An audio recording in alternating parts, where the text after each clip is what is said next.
दुधी भोपळा न खाणारेही आवडीने खातील अशी आज आपण भाजी बनवणार आहोत. तर अगोदर दुधी किसून घ्यायचं आहे, नंतर मीठ टाकून थोडंसं आपण 10 मिनटं ठेवायचं आहे आणि पिळून घ्यायचं आहे आपल्याला. आणि नंतर पिळून झाल्यावर त्याच्यात आपल्याला मसाले टाकायचे.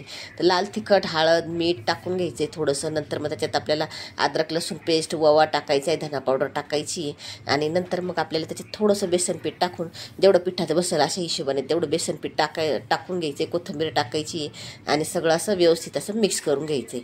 आता हे बेसन पीठ टाकून पूर्ण आपल्याला हे त्याच्यात मिक्स करून घ्यायचे. आणि ते मिक्स झाल्यानंतर लगेचच आपल्याला त्याचे गोळे बनवून ठेवायचे. ज्या पद्धतीने आपण भजी बनवतो त्याच पद्धतीने गोळे करायचे आणि गोल्डन ब्राऊन होईपर्यंत मीडियम गॅसवर आपल्याला हे तळून घ्यायचे. कारण जर तुम्ही फुल गॅसवर तळले तर आतून ते कच्चे राहू शकता.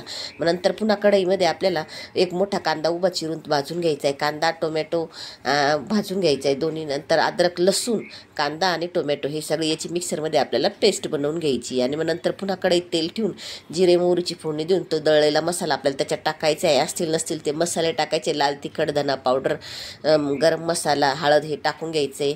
थोडंसं आपल्याला त्याच्यात कसुरी मेथी टाकायची आहे व्यवस्थित. आणि पाणी ओतून आपल्याला हा रस्सा चांगला उकळू द्यायचा आहे. आणि नंतर मग त्याच्यात आपल्याला ते कोफ्ते टाकून द्यायचे. हे दुधीची कोफ्त्याची रश्श्याची भाजी आपली तयार झाली फ्रेंड्स. तर रेसिपी आवडल्या चॅनलला लाईक, शेअर, सबस्क्राईब